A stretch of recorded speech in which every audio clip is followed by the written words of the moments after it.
I wanted to kick this video off with a bang. So we are starting with a larger scale project. I'm using two of these IKEA Valter little wall mounts and also this Torslev, I hope I pronounced that right, rug. And the other supplies I'm going to be using are a hot glue gun, wooden dowel, black spray paint, and some painter's tape. So I'm taking this rug, and I believe this is a 3-foot by 5-foot rug, and I'm going to be taking the top portion and I'm actually going to be folding it over on itself and then hot gluing down just the edge.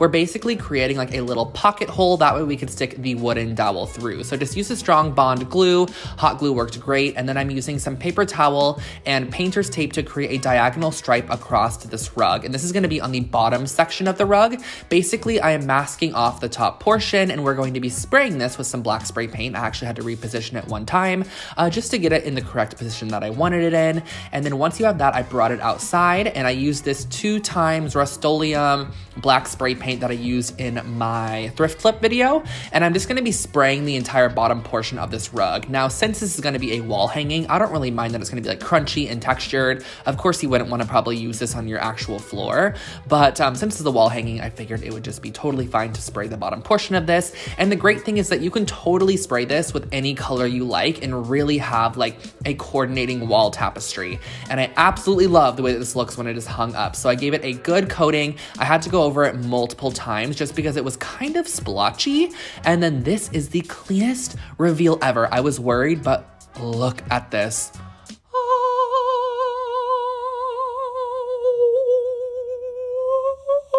Okay.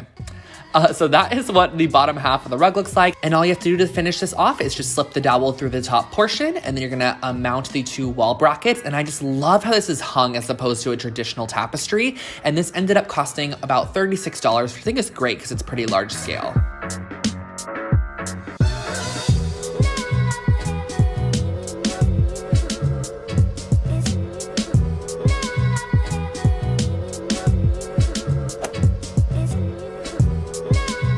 I told you guys that this video was filled with a ton of projects I loved, and this one is probably one of my favorite decor items I've actually created. So just go back if you want to look at those supplies because we're going to jump right in. I'm starting off with these Lindronde objects, which I've used these before on my channel, and they are just like round circular decor pieces, and I'm also using some air dry clay. And what I'm going to be doing with this clay is basically just molding it around the actual hoop portion of this like decorative object, and I'm going to be creating it into sort of a new, more organic, kind of steel looking object, a very CB2 restoration hardware vibe. I absolutely love pieces like this, but they typically cost anywhere from like $50 to $150 for just like one decorative object, but they're actually made of real metal. Of course, we're not doing that today. So I'm using a little bit of water and I'm just rubbing what I've already done. This literally looks sexual. I'm very sorry about that, but you know, you just got to do what you got to do. So I'm taking the water and just smoothing out the clay, because basically we're just wanting to break down like the top layer of clay and make it just very, very smooth and clean, and you can really kind of like mold it and mend it to the shape you want. And I'm actually repeating the process on the larger one. Now, these circles at IKEA were actually on sale when I got them. I don't know why. I don't know if they're going out of stock, so definitely check your IKEA. The larger one I made a little bit more organic with thicker clay sections, and the right side, as you can see, that's smoothed and the left side is not. So that's kind of like showing you why I like to smooth them out. And then once they are dry, I went in with some of this obsidian stone texture spray paint and gave it a quick little spray just to give it a little bit more texture than it already had. And I sprayed the base as well because I knew I wanted to lastly go in and give a full coat of this matte farmhouse black spray paint to match my decor in my home. And I gave 2 coats of this total, and it just turned out absolutely incredible. I really, really love the outcome of this, and I was able to create both of these for $27.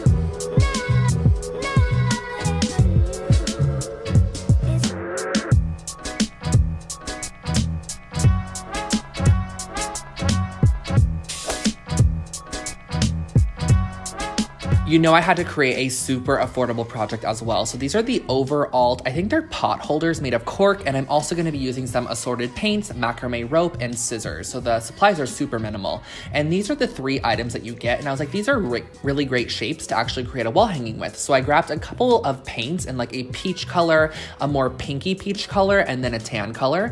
And I'm gonna be basically painting all 3 of these circles. So I'm doing 2 full coats. And when I tell you guys, this was so satisfying to paint paint, something about how smooth this cork was and how it like soaked in the paint was just so nice. I loved it. So I ended up painting the medium-sized one like a tan color. The largest one was more of a darker like salmony pink, and then the smallest one here is like a more lighter kind of like corally salmony pink. I wanted to do 3 shades that were very similar but still different at the same time, which you're going to be able to see in the end clips. So I ended up doing a total of 2 coats on all 3 of these objects.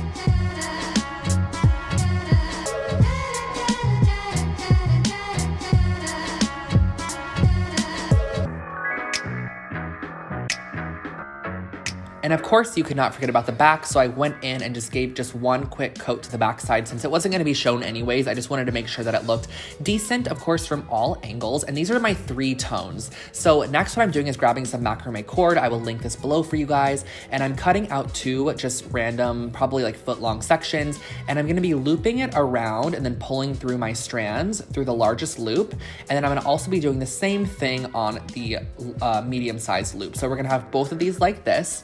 And then the smallest loop is actually gonna be the center point. So I'm pulling both of the rope sections down through, and you're gonna see exactly what I'm doing to connect these. I wanted a very clean finish. So I'm flipping it over.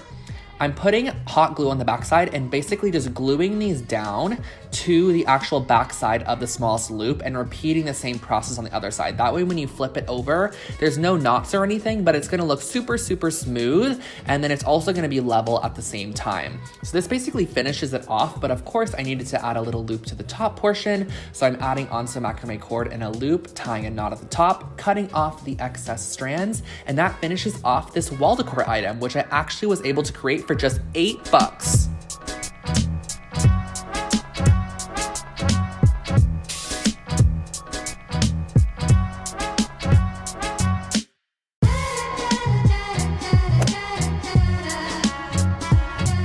I always have to do like a little furniture item. So I'm starting off with 2 of these Dalskar wooden frames, and I'm also using what I think is a new tray to IKEA. It's like a restored wood looking tray, very West Elm, but for only $25. And the additional supplies are these L brackets and little miniature screws. And I'm also gonna be using a drill and a pen. So these are the L brackets, they're just from Lowe's. It's a couple bucks for a pack of 8. And what I'm doing is I'm opening up the frame and pulling out everything on the inside of the frame. You're not gonna need any of those pieces at all. And then what I'm doing is laying down my 4 L brackets on one of the ends of the frame. It's going to be the shorter end. And I'm gonna be drilling what are known as pilot holes. I learned this from my lovely friend Rachel, who is a woodworker here on YouTube. I don't know how to work the wood, but you know, I can try sometimes. So I'm using, that sounded awful, honestly. I'm using this drill bit that's really small and just basically creating starting holes for these miniature screws. It just makes it so that the wood doesn't split, and it just gives the screw an easier area to kind of drive into the wood. And I'm also doing the same exact thing on the underside of the tray. This is on the right side, I believe.